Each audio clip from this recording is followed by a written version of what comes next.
Hello friends, welcome to galaxy classes. उम्मीद है आप सब बहुत अच्छे होंगे। आज का हमारा पेपर है 30 जून का शिफ्ट 1। और आपको पता है 30 जून का शिफ्ट 2, 3, 4 में पहले करा चुका हूं। रीजन, मैट्रिकुलेशन लेवल पहले कराया, फिर आपका इंटरमीडिएट लेवल कराया, now it's graduate level examination. काफी बेहतरीन पेपर देखने को मिला।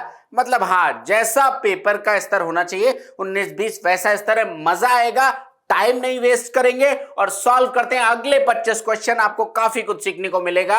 Here it is our question number 1। क्या कहते हैं क्वेश्चन नंबर 1? मेंसुरेशन का क्वेश्चन हमें दिख रहा है दोस्तों। और क्या है क्वेश्चन, देखते हैं जरा डिटेल में। एक बेलन का आयतन 1650 मीटर क्यूब है, जबकि इसके आधार का पृष्ठीय क्षेत्रफल 78/7 मीटर स्क्वायर है। तो उस बेलन की ऊंचाई ज्ञात कीजिए। बहुत ही आसान क्वेश्चन। बेटा, बेलन का वॉल्यूम क्या होता है? बेलन का वॉल्यूम होता है पाई आर स्क्वायर एच। कह रहे हैं इसके आधार का पृष्ठीय क्षेत्रफल। अगर ये सिलेंडर है तो ये इसका बेस है, और इस बेस का एरिया मुझे दे रखा है 78/4/7, यानी मुझे पाई आर स्क्वायर दे रखा है, क्योंकि सिलेंडर का बेस होता है सर्कुलर। तो इस सर्कल का मुझे एरिया दे रखा है। कितना हो जाएगा? 7 8 जा 56 और 7 7 49 5 54। तो 546 प्लस 4 550/7। तो आपको इसकी वैल्यू दे रखी है 550/7 इंटू में एच, और ये वैल्यू है 1650 के बराबर, वॉल्यूम के बराबर। ध्यान से देखिए, 0 से 0 कट जाएगा। 55 3 जा 165 and H is equal to 21 and this is the answer. We can say option number A is the correct answer. तो if you have basic understanding of mensuration और यू कैन से सिलेंडर, तो ये question देख लो कितनी देर का था, कितने प्यार से हो गया। राइट, अगला क्वेश्चन देखिए। मैंने कहा पेपर मोर और लेस ठीक था, दैट मींस यहां पर थोड़े कंसेप्ट, थोड़ा कैलकुलेशन, वो सारी चीजें पूछी गई, तो paper is like okay okay. समीकरण cos square theta plus sine theta plus 1 is equal to 0 का मान निम्नलिखित में से किसके मध्य स्थित है? दैट मींस आपको बताना है रेंज क्या होगी। दोस्त, सबसे पहले इसको सेटिस्फाई करो। जब तक मुझे थीटा नहीं पता चलेगा तब तक मैं रेंज नहीं डिसाइड कर पाऊंगा कि किसके किसके बीच में है। थीटा पता करने का तरीका क्या है? या तो मैं इन पूरे इक्वेशन को कॉस में बदल लूं या साइन में बदल लूं। मुझे साइन में बदलना ज्यादा आसान दिख रहा है। क्यों भाई? कॉस स्क्वायर थीटा बराबर होता है 1 माइनस साइन स्क्वायर थीटा। तो आप यहां पे 1 माइनस साइन स्क्वायर थीटा लिख सकते हो। एक तरीका तो ये हो जाएगा, या ऐसे भी कर लो कि अब आपने लिख लिया साइन थीटा प्लस 1, एक जोड़ दे रहा हूं मैं इधर भी, और बराबर आ जाएगा 1 माइनस में कॉस स्क्वायर थीटा। कैसे भी लिख लो, इससे कोई फर्क नहीं पड़ता, बात एकदम सही है। आप इसको ऐसे भी बदल सकते हो, कॉस स्क्वायर थीटा बराबर 1 माइनस साइन स्क्वायर थीटा, और फिर वहां से कर सकते हो, क्वाड्रेटिक बनेगी। ये वन कहां से आया? क्योंकि एक वन मैंने यहां लिया, एक वन यहां लिया। 1 minus cos square theta sine square theta होता है, तो ये आ गया साइन स्क्वायर थीटा। और इसके बाद क्या आ जाएगा आपके पास? देख लो, ये मैं यहां का साइन स्क्वायर थीटा लिख रहा हूं, तो ये जाएगा माइनस में साइन थीटा और माइनस का 2 बराबर 0। अब 2 sine square theta minus sine theta minus 2 is equal to 0। क्या होगा, कैसे होगा, जरा डिटेल में देखते हैं। कैसे होगा जरा देखिएगा। अब इसका मैं एक फैक्टराइजेशन कर दूं तो we can say sine square theta minus में twice of sine theta plus का साइन थीटा माइनस का 2 इज इक्वल टू 0। यहां से कॉमन क्या है? Here it is sine theta, we can say sine theta minus का 2 plus 1, here it is sine theta minus का 2 बराबर हो गया 0। साइन थीटा प्लस 1, ये आ गया साइन थीटा प्लस 1, और दूसरा ब्रैकेट की वैल्यू है साइन थीटा माइनस 2 बराबर 0। यहां से अपने पास देखो साइन थीटा की वैल्यू एक आ रही है, क्या एक आ रही है -1, और दूसरी आ रही है 2। अब देखो बेटा, साइन की मैक्सिमम वैल्यू तो 1 होती है, 0 से 1 तक जाता है। तो अब यहां पर ये तो हो ही नहीं सकता, कट गया, -1 बचा। अब साइन में -1 किसकी? साइन 90 का मान 1 होता है, साइन 180 का मान 0 होता है, साइन 270 का मान -1 होता है। इसका मतलब मैं थीटा बराबर कितना कह सकता हूं? 270 डिग्री। अब आपको ऑप्शन चेक करना है कि 270 इनमें से किसके बीच में स्थित है, ये पूछ रहे हैं, और 270 डिग्री है।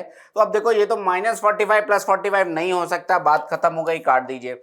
इसको देखिए 5π/4, पाई का मतलब 180, तो 4 से काटोगे 45 गुणे 5, ये वैल्यू बन जाएगी 225। अब 7 गुणे 45 करोगे तो 4 सते 28, 7 पचे 35, 280 प्लस 30, 310, 315, ये वैल्यू बन जाएगी 315। आपका 270 है, 225 और 315 के बीच में है। So we can say option number B is the correct answer of this question. यही इस प्रश्न का सही उत्तर होगा। बाकी अगर आपको ट्राई करना है, देखो ये तो 45 ही आ रहा है और ये देख लो 45 या 135 नहीं हो सकता। ये चेक कर लो, ये आ जाएगा 45 या 135 और ये आ जाएगा 45 गुणे 5 225, लेकिन ये तो 270 है और कहीं नहीं सेटिस्फाई हो रहा। So option number B is the correct answer of this question. फिर से रिपीट कर रहा हूं कैसे सोचना है। सोचना दोस्त ऐसे कि मुझे जब तक थीटा का मान नहीं पता चलेगा मैं क्वेश्चन को नहीं सॉल्व कर सकता। थीटा का मान पता करने का एक ही तरीका है, या तो को पूरे को कॉस में बदल लो या साइन में बदल लो ताकि मैं थीटा की वैल्यू डिसाइड कर पाऊं। मैंने यहां पर साइन में बदल दिया। अब कुछ नहीं करना, उठा के साइन थीटा की वैल्यू आ गई, थीटा की वैल्यू आ गई, उठा के ऑप्शन सॉल्व कर लिए, जो जिसके बीच में आ रहा था that will be your answer. Theta 270 आया, 225 और 315 के बीच की वैल्यू है। सो ऑप्शन नंबर बी आपका आंसर है। बढ़िया क्वेश्चन था, मजा आया होगा आपको। Here it is question number 53। Again trigo. देखो आपको ट्रिगो बाकी पेपर्स में जो आपके CHSL मतलब +2 या फिर मैट्रिकुलेशन थे वहां पर रिलेटिवली बहुत हल्का बेसिक या डायरेक्ट या नहीं आया था। यहां पर question it was like moderate question. अब देख लो अगला 1 प्लस साइन स्क्वायर थीटा बराबर a कॉस स्क्वायर थीटा, तो sec to the power 4 theta minus tan to the power 4 theta क्या होगा। बढ़िया क्वेश्चन और आसान क्वेश्चन। अगर मैं यहां से दोस्त कॉस स्क्वायर थीटा यहां पे लेके आ जाऊं, मतलब डिवाइड कर दूं, तो देखो 1 upon cos square theta is equal to sec square theta, plus में sine square theta upon cos square theta is equal to tan square theta, और ये बराबर आ जाएगा ए के, बोलो हाँ या ना। आगे देखो sec to the power 4 theta minus tan to the power 4 theta, यानी a to the power 4 minus b to the power 4। Factorization करोगे a square plus b square, a square minus b square, मतलब मुझे निकालना क्या है sec square theta plus में tan square theta, ये एक पार्ट हो गया। दूसरा मुझे निकालना है sec स्क्वायर थीटा माइनस में tan स्क्वायर थीटा, ये दूसरा पार्ट हो गया। अब देख लो sec square theta plus tan square theta तो a के बराबर है, और sec square theta minus tan square theta 1 के बराबर होता है। किसी को डाउट है तो पूछिए भाई 1 प्लस tan स्क्वायर थीटा बराबर होता है sec स्क्वायर थीटा, तो sec square theta minus tan square theta किसके बराबर होगा, 1 के बराबर होगा। ना जाने कितनी बार इस प्रॉपर्टी को यूज कर चुके। तो ओवरऑल मेरा आंसर कितना आ जाएगा, ये मल्टीप्लिकेशन है तो आंसर आ जाएगा A, which is option number D. A is the correct answer of this question. बोलिए अगर कोई डाउट है। अगर कोई डाउट है, कोई दिक्कत है, कोई परेशानी है तो आप तुरंत पूछिए, otherwise we are moving towards next question. एक सिंपल सा क्वेश्चन था बट आपको बेसिक अंडरस्टैंडिंग क्लियर होनी चाहिए। अगले क्वेश्चन में बढ़ता हूं मैं। Here it is question number 54। Question number 54 कहते हैं R1 और R2 मात्रा के दो अलग अलग प्रकार के चावल जिनकी कीमत 60 rupees per KG and 75 rupees per KG है, उसको मिलाकर एक मिश्रण बनाया जाता है जिसकी कीमत 65 रुपए प्रति किलोग्राम है। R1 और R2 को किस अनुपात में मिलाया गया है, दिस इज द क्वेश्चन। कैसे करोगे, डायरेक्ट एलिगेशन का क्वेश्चन है। एक 60 रुपए का मिक्सचर है, दूसरा 75 का मिक्सचर है, तीसरा फाइनल मिक्सचर 65 का है। 75 minus 65, here it is 10, 65 minus 60, here it is 5, ratio is 2:1 and this is the answer. Option number B आपका आंसर। एकदम डायरेक्ट एलिगेशन का क्वेश्चन था तो इसमें तो कोई परेशानी वाली बात बिल्कुल भी नहीं थी। बढ़ता हूं मैं अगले क्वेश्चन में। Here it is question number 55। Question number 55 कह रहे एक दुकानदार ने कुल 2540 रुपए में वस्तु ए और बी खरीदी। उसने ए को 15% के लाभ पर बेचा, बी को 25% की हानि पर बेचा। ए का विक्रय मूल्य बी की तुलना में 109 रुपए अधिक है। पूरे लेन देन में उसका लाभ या हानि प्रतिशत बताओ। क्वेश्चन है दोस्त बड़ा। क्या है, सबसे पहले ए कुल 2540 में दो वस्तुएं खरीदी, यानी कि ए प्लस बी की जो ओवरऑल वैल्यू है वो 2540 है। अब कह रहा है कि ए को उसने 15% के लाभ पे बेचा, मतलब ए को स्वयं के 115% पे बेचा। ए गुणे 115/100 मतलब 23 है भाई। 115/100 करोगे तो 23/20 बनेगा, तो 23A अपॉन में 20। और बी को 25% की हानि पर बेचा, यानी 75% पे बेचा, तो क्या कहूंगा 3/4B। ये आ जाएगा 3/4B। और इन दोनों का डिफरेंस क्वेश्चन में कह रहा है ए का विक्रय मूल्य बी की तुलना में 109 रुपए अधिक है, तो ये बराबर आ जाएगा 109 के। सिंप्लीफाई करते हैं, एलसीएम कितना आ जाएगा 20, तो ये आ जाएगा 23a माइनस में 15b, माइनस में कितना आ जाएगा 15b, और ये बराबर आ जाएगा 2180 के। 20 का गुणा कर दिया। अब ये एक क्वेश्चन बना हमारे पास, अब इसको मैं उठा के सॉल्व कर लेता हूं। 23a माइनस में 15b बराबर 2180। यहां तक बात क्लियर है? अब यहां तक बात क्लियर है तो a प्लस बी बराबर है आपके पास कितना 2540। अब देख लो यहां पर अगर मैं 15 का गुणा कर दूं तो 15 है, 15b और इनटू में 15। अब मैं इन दोनों को सॉल्व करूं तो b कट जाएगा, 23 प्लस 15 38a, ये बराबर आ जाएगा किसके 2180। 15 0 जा 0, अगर मैं इसको कैलकुलेट कर लूं तो 2180 प्लस में 15 0 जा 0, 15 चौको 60 का 0, कैरी ऑन 6, 15 बजे 75 6 81 का 1, कैरी ऑन 8, 15 दूना 30 8 38। ये आपका कितना आ जाएगा 0, ये लास्ट में आ जाएगा 8, यहाँ पे आ जाएगा 112, यहाँ पे आ जाएगा 8 1 9, और यहां पर आ जाएगा आपके पास कहीं पे कुछ मिस्टेक हो रहा है क्या? ये आपका लास्ट में 0, यहाँ पे 8 8 का 8 ही आ जाएगा, यहाँ पे 1 और 112 आ जाएगा, ये भी ठीक है। और उसके बाद 2 8 2 10 का 0, कैरी ऑन 1 और 3 1 4, यही आ जाएगा 38,100, और उसमें से 38,000 और 2,000 40,000, और ये 280 अपॉन में आप क्या कर दीजिए 38 कर दीजिए, तो एक ही वैल्यू आ जाएगी। 19 से काटिए, 19 दूना 38, बचेगा कितना 2, 19 से कम 19 बचेगा 3, 19 दूना 38 और ये 0, ये आ जाएगा 2 टाइम्स, ये कितना आ जाएगा 2 1 जा 2 0, 2 6 जा 12, 1060। एक ही वैल्यू आ गई 1060, और एक ही वैल्यू आ गई 1060, तो बी की वैल्यू निकल आएगी। बी की वैल्यू कितनी आ जाएगी?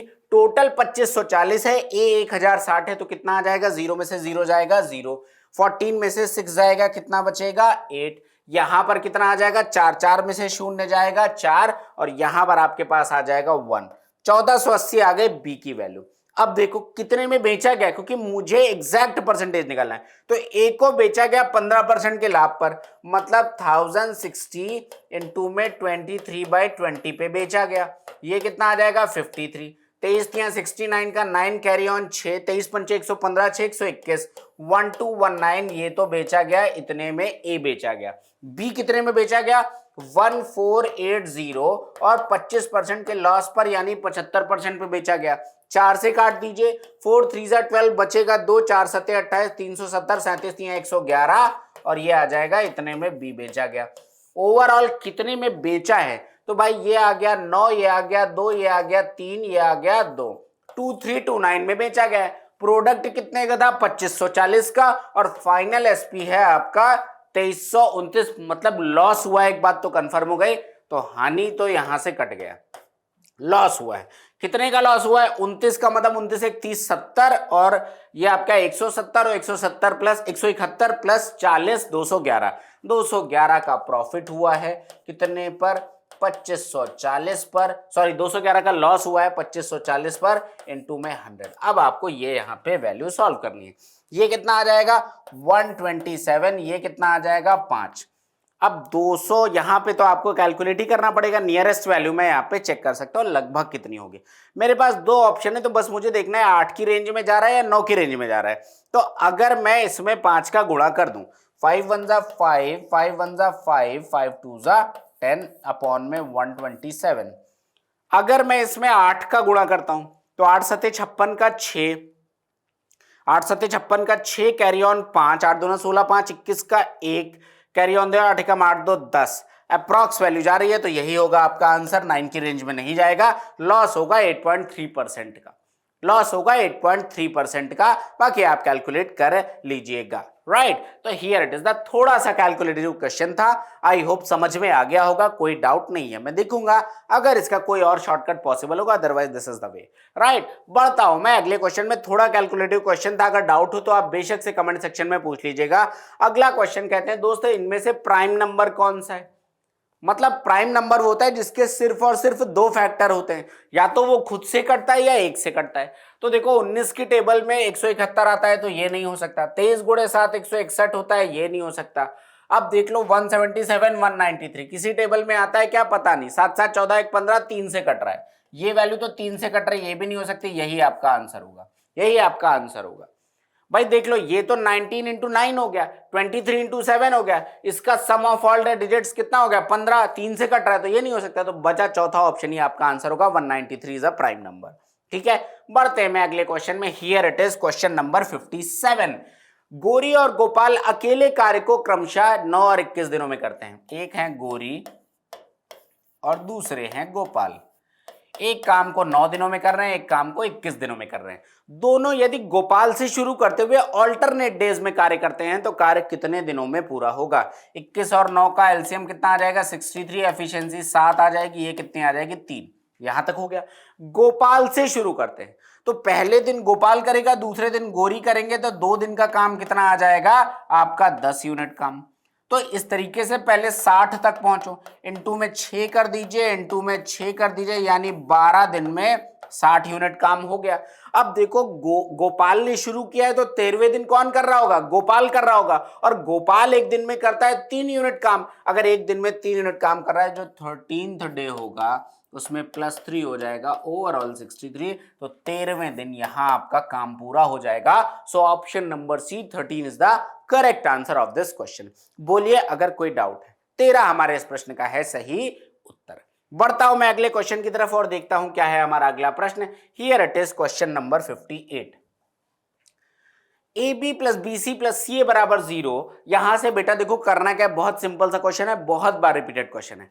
अगर मैं इस BC को ध्यान से देखूं तो ये BC मुझे यहां पे मिल रहा है, अगर मैं BC को यहां पे लेके जाऊं तो -BC हो जाएगा, तो -BC की वैल्यू AB प्लस CA आ जाएगी। तो अगर मैं इसको ब्रेक करके लिखूं 1/a² और -BC की वैल्यू जब मैं इधर ले जाऊंगा AB प्लस CA आ जाएगी, तो प्लस में AB और प्लस में CA।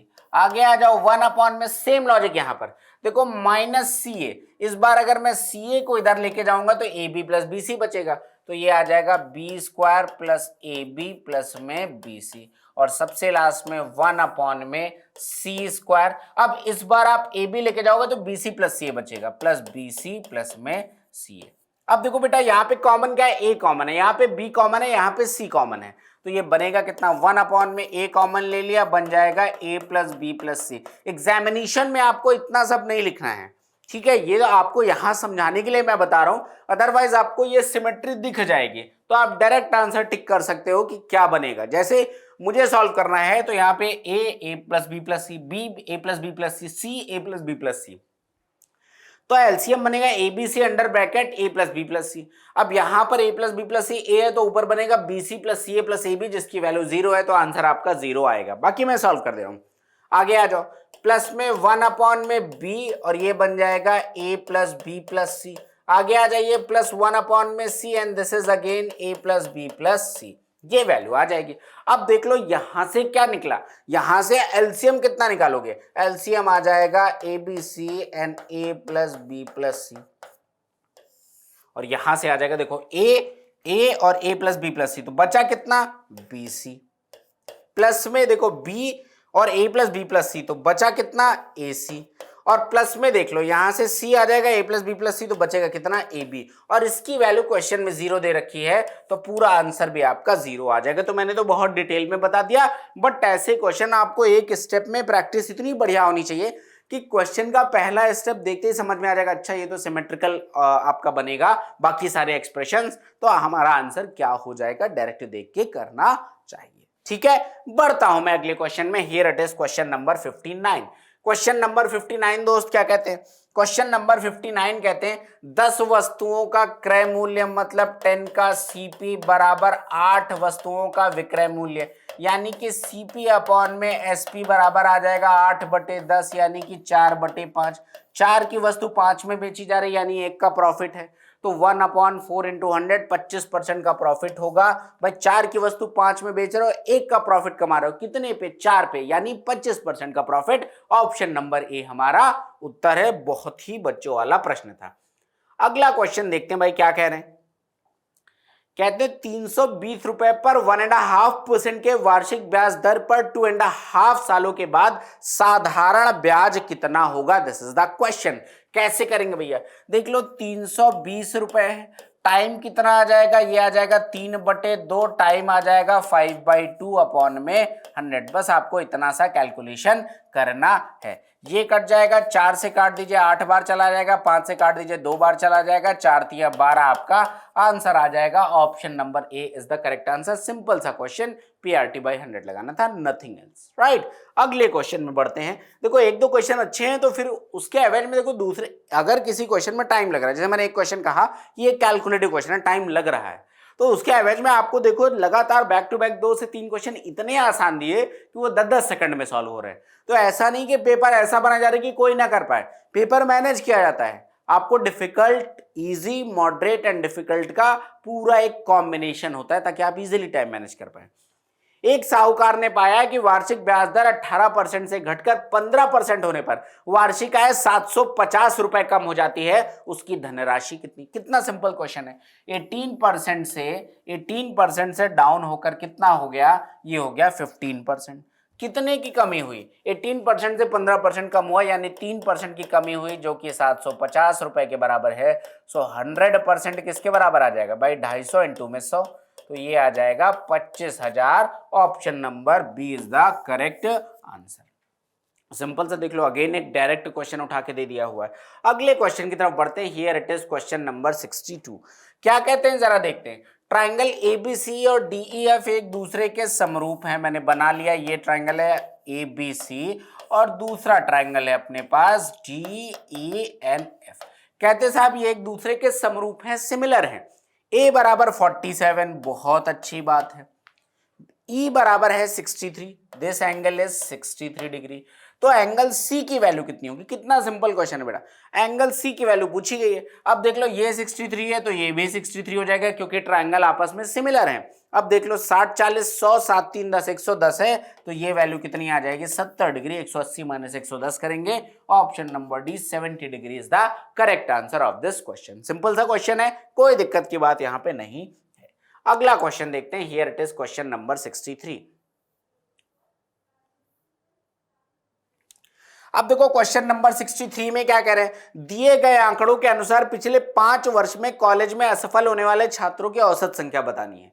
और यहां पर पास है व्हाइट लाइन, फेल है दूसरी वाली लाइन जो हल्की सी ब्लरी दिख रही है। पिछले 5 साल, तो 1 2 3 4 5, इन 5 साल का लेना है। यहां पर कितना हो गया? ये आ गया भैया 50। यहां पर कितना हो गया? 100। यहां पर कितना हो गया? 50। यहां पर कितना हो गया? 150। और यहां पर कितना हो गया? 100 जोड़ दीजिए। 150 और 100, 250, 300, 350। पिछले 5 साल ना, ये 150 कोई क्रॉस तो नहीं हो रहा है ना? हाँ ठीक है। 150 एक 250, 250 एक 300, 300 एक 400, 400 एक 450।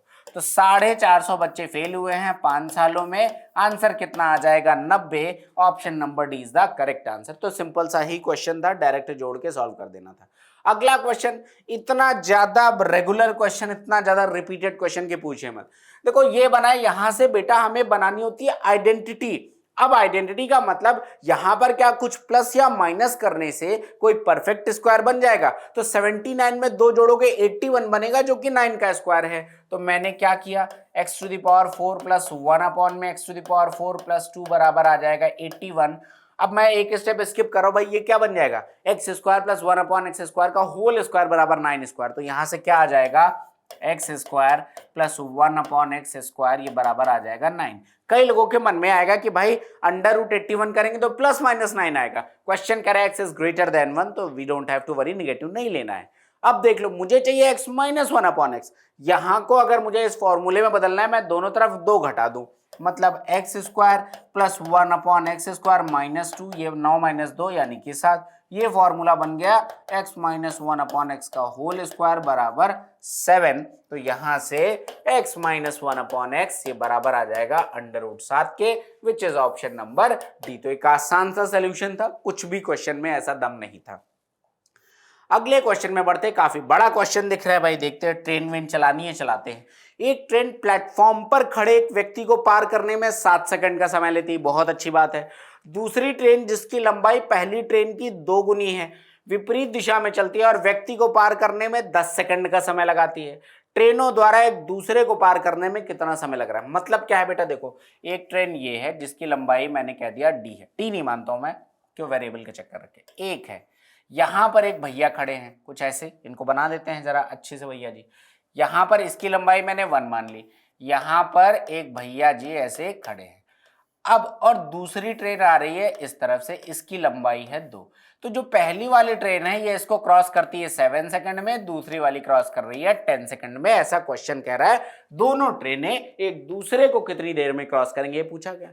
तो जरा मैं पहली ट्रेन की चाल मुझे नहीं पता, लेकिन मुझे पता है समय बराबर दूरी बटे चाल, तो दूरी मैंने 1 मान ली और चाल है s1, समय बराबर कितना लगा है 7, तो s1 बराबर आ जाएगा 1/7। दूसरी ट्रेन को देखो, समय बराबर दूरी बटे चाल, दूरी है 2 क्योंकि इस ट्रेन की लंबाई इसकी 2 गुनी है, ऐसा क्वेश्चन में कह रहा है कि ये पहली ट्रेन से 2 गुनी है, तो ये आ जाएगा 2। चाल मुझे नहीं पता तो मैंने s2 मान लिया, बराबर किसके आ जाएगा 10 के, यहां से s2 बराबर आ जाएगा 1/5। अब कह रहा है दोनों ट्रेनें एक दूसरे को कितनी देर में क्रॉस करेंगी। जब दो ट्रेनें अपोजिट डायरेक्शन में चल रही हैं एक दूसरे को क्रॉस करेंगे तो रिलेटिव स्पीड क्या हो जाएगी, प्लस हो जाएगी, और दोनों ट्रेनों की लेंथ आपकी लिया जाएगा। तो दोनों ट्रेनों की लेंथ 1 + 2 यानी कि 3 है। चाल 1/7, रिलेटिव स्पीड पॉजिटिव होगी तो 1/5, 7 और 5 का एलसीएम आ जाएगा 35, तो 3 × में 35 अपॉन में 7 × 5 = 35, तो ये आ जाएगा 5 + 7 यानी कि 12, 3 से काट दीजिए, आंसर आ जाएगा 35/4, जो कि कोई भी ऑप्शन नहीं है। अब चेक करो, देखो ये कह रहा है कि निकटतम पूर्णांक तक बता दो, क्वेश्चन ही कह रहा है कि सेकंड में आंसर बताना है और निकटतम पूर्णांक नियरेस्ट इंटीजर, तो ये वैल्यू अप्रॉक्स किसके बराबर आ जाएगी, 9 के बराबर we can consider. So option number B is the correct answer. Question खुद ही कह रहा है कि अप्रोक्सीमेट आंसर देना है, in that case we are taking 9 as our answer, right. तो option number B is the correct answer of this question. बढ़ता हूं मैं अगले क्वेश्चन में, here it is question number 66। क्या कह रहे हैं, x y के बराबर नहीं है और इसका चतुर्थानुपाती बताना है। अब देख लो चतुर्था a/b बराबर c/d, डायरेक्ट प्रैक्टिस है तो बहुत कुछ कट रहा है, बट अब मैं पूरा सॉल्व करके दिखा रहा हूं। देखो इसको मैं क्या लिख सकता हूं, x² + y², और मैं सारे स्टेप लिख दे रहा हूं, x² - y², अपॉन में क्या आ जाएगा x + y, ये बराबर आ जाएगा x - y, और मान लो कि चतुर्थानुपाती को मैंने z मान लिया। अब देख लो ये क्या बन जाएगा, x² + y², ये बन जाएगा x + y और दूसरा x - y, अपॉन में आ जाएगा आपके पास x + y, ये बराबर आ जाएगा x - y अपॉन में z, ये और ये तो कट गया, x + y से x + y कट गया, 1/z बराबर आ रहा है x² + y² के, सो z = 1 में x² + y², या x² + y² का inverse, this is the answer. भाई ये वैल्यू क्या, z बराबर x² + y² की पावर -1, जो कि अपने पास ऑप्शन नंबर 1 है, अपने पास ऑप्शन नंबर 1 है, दैट्स इट। तो सिंपल सा क्वेश्चन है, बेसिक फैक्टराइजेशन आपको यहाँ पे पता होना चाहिए, अगर वो नहीं पता है तो दिक्कत है, वो पता है तो कोई प्रॉब्लम नहीं है। तो here is option A is the correct answer. Here it is question number 67।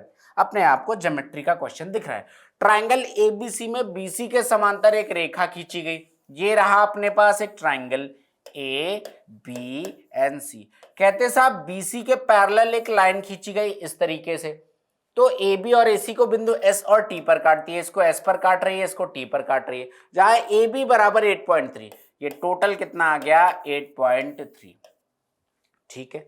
अब क्या कह रहे हैं, बीसी बराबर 16.6, ये टोटल वैल्यू कितनी है 16.6, बी एस बराबर 5.3, ये है 5.3, बेटा अगर ये 5.3 तो ऊपर का कितना आ जाएगा 3 आ जाएगा, क्योंकि टोटल 8.3 है। तो कह रहा है एस टी की लंबाई बता दो। देखो बेटा अगर ये एस टी वाली रेखा बीसी के पैरेलल है, इसका मतलब ट्राइंगल ए एस टी और ट्राइंगल ए बी सी आपस में होंगे सिमिलर, यानी समरूप। क्यों होंगे, अगर ये पैरेलल है तो this angle and this angle, इसे कहते हैं करस्पॉन्डिंग एंगल या संगत कोण, आपस में बराबर हो जाएंगे। ये एंगल और ये एंगल भी आपस में बराबर, संगत कोण, दो एंगल बराबर हो गया, तीसरा कॉमन है, बाय डिफॉल्ट ही बराबर हो जाएगा, तो ये हो गया आपके बराबर। रिलेशन में लिख दे रहा हूं, यहां से छोटे वाले ट्राइंगल की भुजा विच इज ए एस, इसके करस्पॉन्डिंग बड़े वाले ट्राइंगल की भुजा विच इज ए बी, ये बराबर हो जाएगा छोटे वाले ट्राइंगल की भुजा जो मुझे फाइंड आउट करनी है यानी कि एस टी, और इसके करस्पॉन्डिंग बड़े वाले ट्राइंगल की भुजा यानी कि बी सी। बस यही लगा, मैं डायरेक्ट भी लिख सकता था बट डिटेल लिख दिया। अब देख लो ए एस कितना है 3, ए बी कितना है टोटल 8.3, एस टी मुझे फाइंड आउट करना है और बी सी बराबर कितना है 16.6। ये कितने गुना दिख रहा है मुझे 2 गुना, यहां से एस टी बराबर आ जाएगा 6। यही अपना आंसर है, option number C is the correct answer of this question. आपका 6 centimetre the length of required side which is S T, right. तो ये हमारे इस क्वेश्चन का सोल्यूशन है, एक सामान्य सा सिंपल सा ही प्रश्न था सिमिलरिटी का। अगला क्वेश्चन देख लो, आप लोग एक चीज पा रहे होंगे कि जैसे ही ग्रेजुएट लेवल का पेपर आया तो मुझे शुरुआत में 2 क्वेश्चन ट्रिगो के दिखे, फिर मुझे अलजेब्रा दिख रहा है, फिर मुझे 2 क्वेश्चन ज्योमेट्री के दिख रहे हैं। दैट मींस आपका एडवांस धीरे धीरे ऐड होता जाता है। अगला क्वेश्चन, राखी अपनी बेटी शिखा से 20 वर्ष बड़ी है। एक राखी है, एक शिखा है। कहता है राखी अपनी बेटी शिखा से 20 साल बड़ी है, ठीक है। तो अब देख लो, अगर शिखा s साल की है तो राखी कितना हो जाएगा s प्लस 20 ईयर्स की हो जाएगी। 6 वर्ष बाद राखी की आयु शिखा की आयु से 2 गुनी हो जाएगी। अगर मैं +6 करूं तो ये हो जाएंगे s प्लस 26 साल की राखी, और बेटी कितने साल की हो जाएगी s प्लस 6 साल की। और कह रहा है 6 साल बाद शिखा राखी की आयु शिखा की आयु से 2 गुनी हो जाएगी, मतलब राखी की आयु उसकी 2 गुनी हो जाएगी, तो इसमें 2 का गुणा कर दीजिए और ये आपस में बराबर होगा 6 साल बाद। अब देखो 2s माइनस एस यानी कि s, ये आ जाएगा 26 माइनस में 12 यानी कि 14। इसका मतलब शिखा की वर्तमान आयु कितनी आ गई 14 ईयर्स। पूछ क्या रहा है, राखी की वर्तमान आयु, तो राखी की वर्तमान आयु s प्लस 20 है, तो 20 प्लस 14 यानी 34 years. Option number B is the correct answer of this question. Direct उठा के कर सकते थे, कोई दिक्कत की बात यहां पे नहीं होनी चाहिए। आपका 34 year is the correct answer. तो सिंपल ही क्वेश्चन था ये भी। अगला क्वेश्चन डीआई का है, क्या कह रहे हैं, in which year were the wheat import is maximum, study the given graph carefully and answer the question that follows. In which year were the wheat import is maximum, किस साल में wheat import maximum है, clearly दिख रहा है 1974 में, this is 6010, 1974। Option number B is the correct answer. तो मैं बढ़ रहा हूं आगे, ये तो डायरेक्ट करने वाला क्वेश्चन था। Here it is question number 70। Question number 70 कहते बेटा x प्लस वाई बराबर √13, x माइनस वाई बराबर √11। पूछा गया है एक्स वाई और under bracket X square plus Y square की वैल्यू सारी यहां से निकलेगी। कैसे, सबसे पहले मैं एक्स वाई की फोकस करता हूं। अगर x प्लस वाई बराबर √13 है, x माइनस वाई बराबर √11 है, अगर मैं यहां से x की वैल्यू निकालूं तो x की वैल्यू आ जाएगी √13 प्लस में √11/2। y की वैल्यू कितनी आ जाएगी √13 माइनस √11/2। किसी को अगर इसमें भी डाउट है तो बता दे रहा हूं, मैं बहुत बार वैसे बता चुका हूं। अगर a प्लस बी बराबर c है और x प्लस वाई बराबर d है, तो यहां से सॉरी एक चीज नहीं, इसको ऐसे नहीं लिखते, a प्लस बी बराबर c है और a माइनस बी बराबर लेट से d है, तो a बराबर आ जाएगा c प्लस d/2। प्लस कैसे डिसाइड करेंगे, जो दोनों में पॉजिटिव होगा, तो हियर a इज पॉजिटिव। यहाँ पे b बराबर क्या आ जाएगा c माइनस d/2, तो वही मैंने यहाँ पे डायरेक्ट लगा दिया। अब अगर मैं एक्स वाई निकालूं बेटा, तो एक्स वाई गुणा करोगे तो देखो ये क्या है, a plus B a minus B, तो a square minus B square, √13 का स्क्वायर माइनस √11 क्या स्क्वायर, मतलब 13 माइनस 11, आंसर कितना आ गया 2। तो ऊपर तो बन गया भैया 2 a plus B a minus B से, और 2 इंटू 2 4 आ जाएगा, यानी एक्स वाई की वैल्यू तो आपके पास 1/2 आ गई। एक्स वाई आ गया 1/2। अब X square plus Y square चाहिए। अब देख लो कुछ नहीं करना है, इसी का स्क्वायर कर दो, तो क्या आ जाएगा X square plus Y square plus में 2xy, एक्स वाई बराबर 1/2 है, तो मैं यहीं पे वैल्यू रख रहा हूं बराबर 13। तो X square plus Y square is equal to 13 minus 1 which is 12। ये आ गया आंसर, आ गया आपका। एक्स वाई बराबर 1/2 है, तो मैंने 1/2 लिख लिया। X square plus Y square बराबर 12 है, तो मैंने 12 लिख लिया। आंसर कितना आ गया 6 आ गया। ऑप्शन नंबर आपका क्या हो गया सी हो गया। तो थोड़ा सा दिमाग लगाना था, बहुत आराम से आपका ये क्वेश्चन हो जाए। और भी तरीकों से ये क्वेश्चन हो सकता है, ऐसा कुछ नहीं कि this is the only way, there can be multiple ways to solve this question. जो आपको फर्स्ट इंस्टेंस में क्लिक कर जाए, go with that only, right. अगले क्वेश्चन की तरफ बढ़ते हैं। Here it is question number 71। Question number 71 कहते हैं फुटबॉल टीम ने कुल कितने गेम खेले कुल कितने गेम खेले उनमें से 10 में जीत हासिल की या कुल गेम का 40%। मतलब दोस्त कह रहे हैं कि 40% बराबर 10 गेम्स के है, तो टोटल गेम्स कितने हो जाएंगे 100%। ये बराबर किसके आ जाएगा 10 बटे में 40 इंटू में 100, ये आ जाएगा 25 game. Option number 20 the correct answer. तो डायरेक्ट ही क्वेश्चन में कुछ था ही नहीं भाई। 40% बराबर 10 गेम है तो 100% बराबर कितने गेम होगा ये बताना था, 25 आंसर आ जाएगा। तो एक आसान सा question. Here it is question number 72। Question number 72 कहते हैं एस ने अपना फोन 15,500 में बेचा और जिसे उसने 12,000 में खरीदा था, तो बताइए उसका प्रतिशत लाभ क्या होगा। क्वेश्चन आप करोगे, इतना आसान क्वेश्चन भाई। उसने 15,500 में बेचा और 12,000 में खरीदा, यानी कि 3500 का प्रॉफिट हुआ है कितने पर 12,000 पे, और इनटू में 100 है। बाकी आप लोग समझदार हो, सॉल्व करिएगा, नियरेस्ट ऑप्शन में नहीं आराम से हो जाएगा। तो आप लोग करिएगा होमवर्क, बेसिक कैलकुलेशन है। Here it is question number 73। कहते हैं एक संख्या में 25% की वृद्धि किया गया और बाद में 15% की कमी की जाती है, शुद्ध वृद्धि या कमी बताओ। कई तरीके, फॉर्मूला लगा लो या बेसिक तरीका है भैया। अगर 100 है, 25% बढ़ा दोगे तो 125 आ जाएगा, और उसके बाद आपने 15% की कमी कर दी। देख लो बेटा, इसका 15% कितना होगा डायरेक्ट निकालो। 10% हो जाएगा 12.5, 5% हो जाएगा 6.25, मतलब 18.75। 18.75 आपको यहां से घटाना है। 18 अगर मैं घटा दूं तो कितना आ जाएगा 107 आ जाएगा, और 107 में 0.75 घटा दूंगा 106.25 बनेगा। ये बन जाएगी वैल्यू। अब कह रहे हैं शुद्ध वृद्धि है कमी, तो वृद्धि हो रही है कितने की 6.25 की वृद्धि हो रही है। Option number 20 the correct answer. करने के और भी तरीके हैं, आप देख सकते हो करने के। a + b - ab / 100, जो वृद्धि है वो पॉजिटिव, जो कम हो रहा है वो नेगेटिव, उठा के रख दो, वहां से भी आंसर आ जाएगा। जो आपको लगे कैलकुलेशन अच्छा है तो खट से 10-10, 20-20 सेकंड के क्वेश्चन है आपके पास। ये अगला क्वेश्चन देखता हूं। Here it is question number 74। Question number 74 बहुत बड़ा क्वेश्चन है, देखते हैं क्या कह रहे हैं।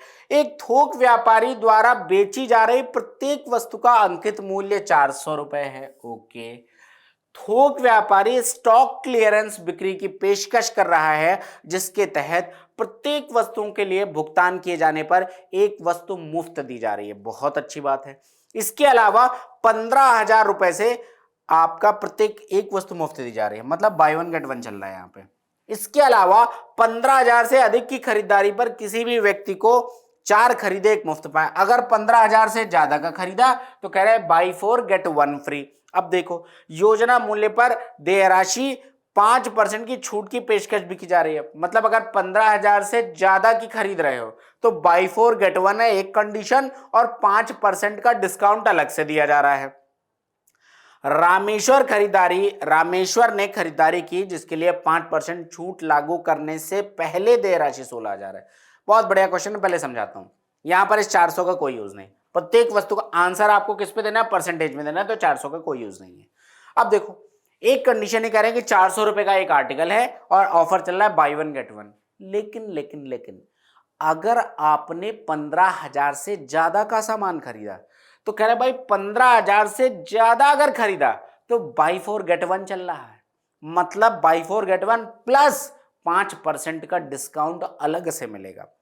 अब कह रहे रामेश्वर भैया 5% डिस्काउंट से पहले जो उनका बिल बन रहा था वो 16,000 रुपए का बन रहा था, तो 15,000 से ज्यादा का है, तो कंडीशन किसकी लगेगी सारी 15,000 से ऊपर वाली, यानी 2 कंडीशन लगेंगी। पहली कंडीशन लगेगी बाई 4 गेट 1 और दूसरी लगेगी 5% का डिस्काउंट। रीजन बीइंग कि देखो क्या कह रहे हैं, इसके अलावा 15,000 से अधिक की खरीदारी करने पर किसी भी व्यक्ति को 4 खरीदे एक मुफ्त पाए मिल रहा है और 5% का अतिरिक्त छूट मिल रहा है, तो यही कंडीशन उसके पास लगनी है। अब आ जाओ कि भैया उसको प्रभावी छूट क्या होगी, तो 2 कंडीशन लग रही हैं, बाई 4 गेट 1 एक कंडीशन है और एक 5% का डिस्काउंट। तो अब देख लो भैया, अब यहां पर हुआ क्या, वस्तुएं तो टोटल जा रही हैं 5, पैसा कितने का मिल रहा है 4 का, बोलो हाँ या ना। वस्तुएं कितनी जा रही हैं 5 और पैसा कितने का मिल रहा है 4 का। दूसरा, सामान कितने का जा रहा है 100 रुपए का, लेकिन पैसा कितने का मिलेगा 95 का। देखो यही 2 कंडीशन मैंने लगा दी कि वस्तुएं कितनी गई 5 लेकिन पैसा कितने का मिल रहा है 4 का, बोलो हाँ या ना।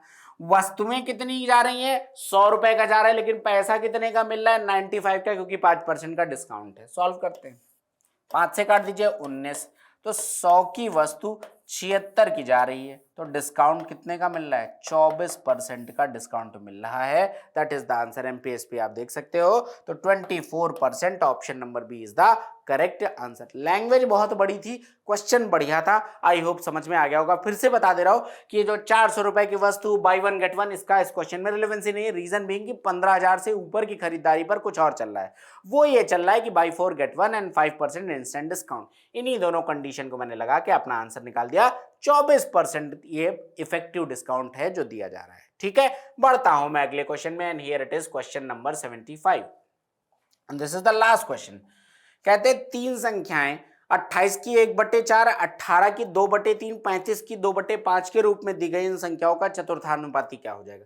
28 की 1/4 यानी कि 7, 18 की 2/3 यानी कि 12, 35 की 2/5 यानी कि 14। अब आपको चौथी संख्या बतानी है। रेशियो 7:12 है, तो यहां पर भी रेशियो 7:12 होगा। ये 2 गुना लिखा हुआ है, तो ये नंबर भी 2 गुना होना चाहिए, 24 होना चाहिए। Option number B is the correct answer of this question. आप इसको 7/12 बराबर 14/x करके भी कर सकते हो, उससे कोई दिक्कत नहीं है। So option number B 24 is the correct answer. और इसी के साथ हमारी शिफ्ट ये हो गई है फिनिश। बढ़िया पेपर था, मतलब ग्रेजुएट लेवल का एक अच्छा पेपर था। हम इसी लेवल की उम्मीद इस बार भी कर रहे हैं जो जून में आपका एग्जामिनेशन है। तो पढ़ते रहिए भाई, और कोई डाउट है तो पूछते रहिए। हमारा नंबर है 7235808540। इस नंबर पे आप अपने डाउट व्हाट्सएप कर सकते हैं, हम डेफिनेटली उसका सोल्यूशन आपको विद इन 24 आवर प्रोवाइड कर देते हैं। ठीक है, तो दोस्तों मिलते हैं कल अगेन 3 बजे एक नए पेपर के डिस्कशन के साथ। तब तक पढ़ते रहिए, सिलेक्शन लीजिए। कोई भी दिक्कत आ रही है पढ़ाई में, आप हमसे रीच आउट कर सकते हैं। दिल्ली में मुझसे मिलना चाहते हैं आप डेफिनेटली आ सकते हैं। मेरा नंबर एज इन के आप हमारे नंबर 7042496042, फिर से रिपीट कर रहा हूँ 7042496042 पे कॉल करके आप मिल भी सकते हैं। हम डेफिनेटली आपकी हेल्प करेंगे। मिलते हैं कल 3 बजे एक बार फिर से। तब तक के लिए थैंक यू एंड जय हिंद।